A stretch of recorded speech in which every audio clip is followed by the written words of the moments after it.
The rain had a way of turning the street into a memory. Light from a lone street lamp smeared across puddles. The bakery on the corner wore a shuttered sign and a faint smell of stale sugar. Margaret Holloway stood under the awning, a thin cardigan clutched at her shoulders, and practiced a gesture she had learned long before the world around her had narrowed. A thumb folded into the palm, fingers closed over it. The smallest contained motion of a person asking not to be seen, but to be saved. Her hand trembled, not from cold alone. It was the kind of tremble that belongs to years of being watched, measured, told when to eat and how to speak. Her caretaker had tightened rules the way someone tightens a lid, gentle at first, then absolute. Phones moved from counters to drawers. Visitors were scheduled and screened. The house kept late lights on so that stepping outside felt like stepping into a spotlight. Still, Margaret found a thin seam of courage, a small excuse to leave the apartment, to pick up a new tea bag, she told herself, and slipped into the rain. The sound came first, wheels cutting water, a motorcycle, low and steady, its engine a living thing that swallowed the night. Jack Calder slowed as he passed the corner. Rain beaded on his leather jacket. A skull patch embroidered on one sleeve caught the street lamp's glare and then was gone. He almost kept going.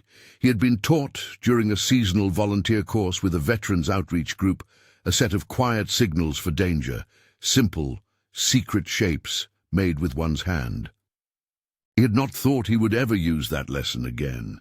He had not thought much of anything but the loop of road ahead and the ache in his left knee tonight. The thumb, the fold, the plea contained within a palm. Jack's foot came down on the peg. He pulled over hard enough for the rain to spray across the sidewalk. His bike hissed. For a moment, the street smelled of wet leather and machine oil and something older. Gunmetal, foxhole coffee, the tang of places where choices had once been sharper.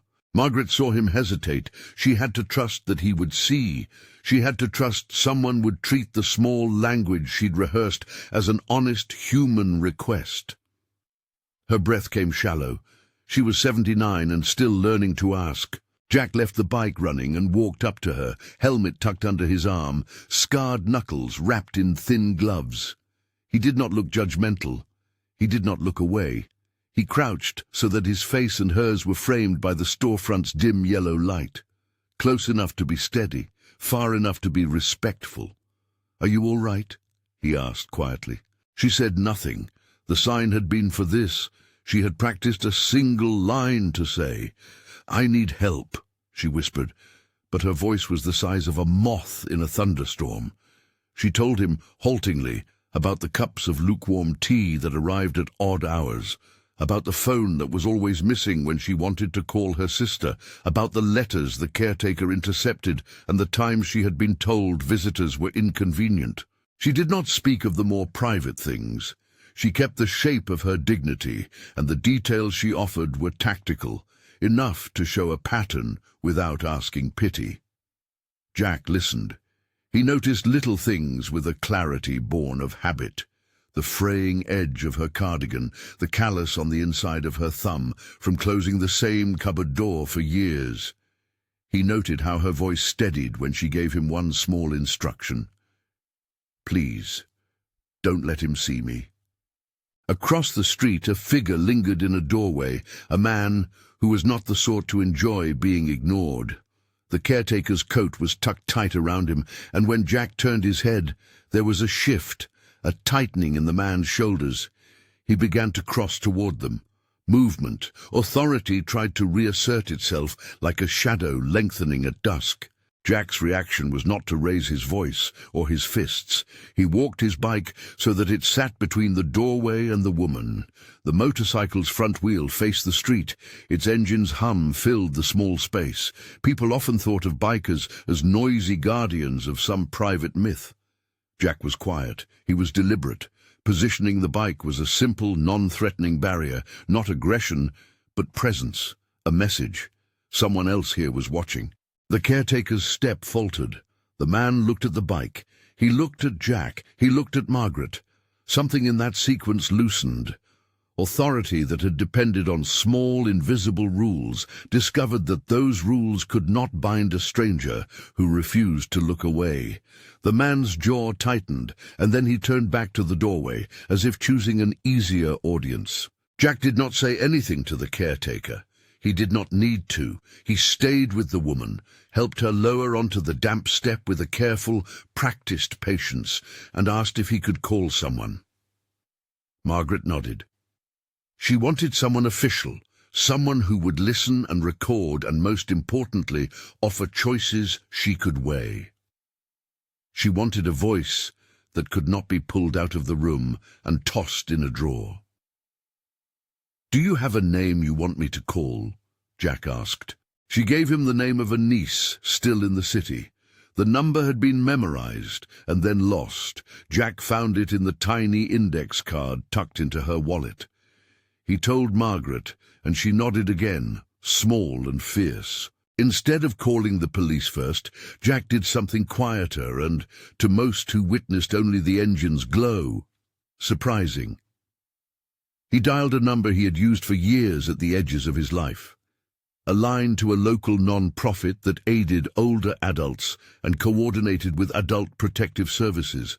He knew the intake workers through volunteer nights at soup kitchens and through a charity ride last spring. Names, he had learned, opened doors other things could not. He spoke plainly. A woman in immediate vulnerability needs a welfare check, prefers non-confrontational response. Please send a social worker. He gave the address and added, without boasting, that he would wait. He asked the dispatcher to keep the conversation confidential. Jack provided what he could, and when the social worker asked to speak with Margaret, he handed the phone to her and stepped back. Giving the phone back was an act of respect. Margaret answered, voice steadier now that an official ear was on the line.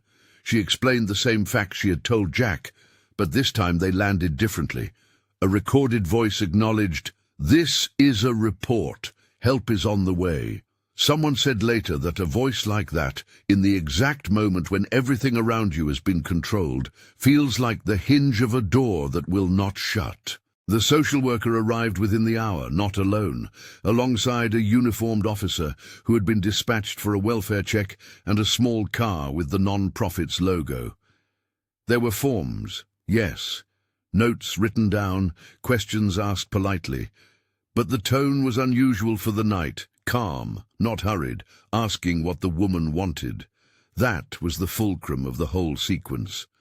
Margaret's consent mattered in every step. The social worker explained options, temporary safe placement, a list of in-home services, an advocate assigned to her case. She kept circling back to Margaret's preferences. Margaret chose to leave that night. She would not go to an unknown relative or to a household she did not control. She wanted a place where she could make small decisions again. When the kettle boiled, whether the curtains opened, whether someone sat with her for a cup of tea, without scheduling it as an appointment. The shelter the social worker arranged was modest. It smelled of lemon oil and clean sheets. It had a lock on the bedroom door that closed from the inside and a kettle that actually warmed the water till steam rose. Before she stepped into the car that would take her away, Margaret reached into her cardigan and pulled out the small photograph she kept folded there, a black and white image of her husband, gone many years, smiling with a face the world had not yet unfairly taught her to hide. Jack watched as she tucked the photograph into her palm and then allowed herself a tiny, private smile. He had expected perhaps a shake of the head, a refusal that would make leaving impossible. Instead, she stood straight and made a clear choice. Jack did not become her champion in the pages of tomorrow's news. No crowds formed. He did not demand credit. What he did was work the edges where bureaucracy and goodwill met, pushing the right names, offering to be a witness so Margaret's words had weight. He supplied the social worker with the narrative they needed, the pattern of control she described, the quiet fear in her voice, the missing phone. He wrote his name and number on the intake form. He stayed long enough to make sure Margaret stepped into the shelter's doorway without looking back. Then he left to warm his hands against his bike's metal and to let the engine purr the way an animal settles. In the weeks that followed, small changes accumulated like soft coins in a jar. Margaret was not saved by a single grand gesture. She made choices and, with support, reclaimed a rhythm of ordinary life. The first morning she was allowed to unlock her own door and set the kettle to boil. The steam rose and she let it, wholly, soak into her face. A staff member at the shelter helped her place a single potted plant on the windowsill, an ordinary green thing that became a witness to new routines. There were visits from a social worker, a legal advocate who explained powers of attorney in plain terms, and a niece who came bearing old stories and a stack of tinned biscuits. Jack's intervention did not erase years of small injustices, nor did it promise they would never recur, but it made one evening different. It made it possible for a woman who had learned to disappear to be heard and to choose. He did not parade in the light. He rode past the shelter's block a few times at different hours, a distance away, not to stalk, but to check in with the official line he had left on the intake form. He sent a brief text to the social worker some weeks later. "How is Margaret?" It was not hero talk, it was a human voice, the voice of someone who had seen and refused to look away. What happened next changed something inside him too. Jack had carried his own invisible burdens, the residue of service, the nights that replayed with a stubbornness only veterans know, the judgment that came with a leather jacket and a weathered face. That night on the wet sidewalk, as he listened to an older woman speak and chose to make a call instead of a show, he found a kind of clarity.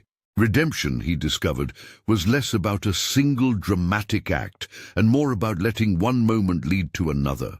Showing up, making the right call, staying long enough to make sure the person you helped had a choice. Margaret wrote him a short, careful note months later, a postcard with handwriting that had always leaned toward grace. She didn't call him a hero, she called him a witness.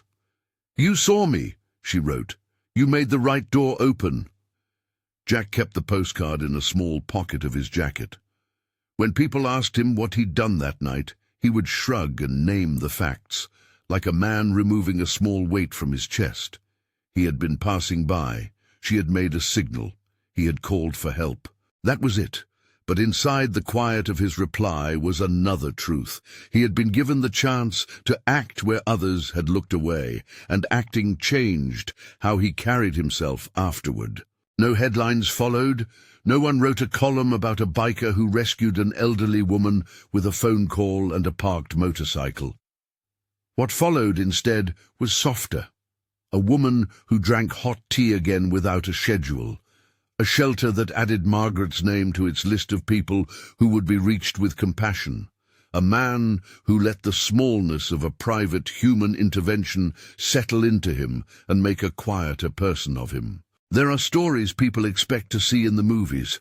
Loud rescues, sudden fights, triumph over visible enemies. This was not one of those stories. The thing no one expected was not a knockout blow or a cinematic battle. It was a person refusing easy judgments and a person choosing to be seen. That night, in the rain-slicked light of a small street, the rescue signal did something simple and powerful. It moved another human who had the means to act, and that action, careful and patient, did what headlines rarely do.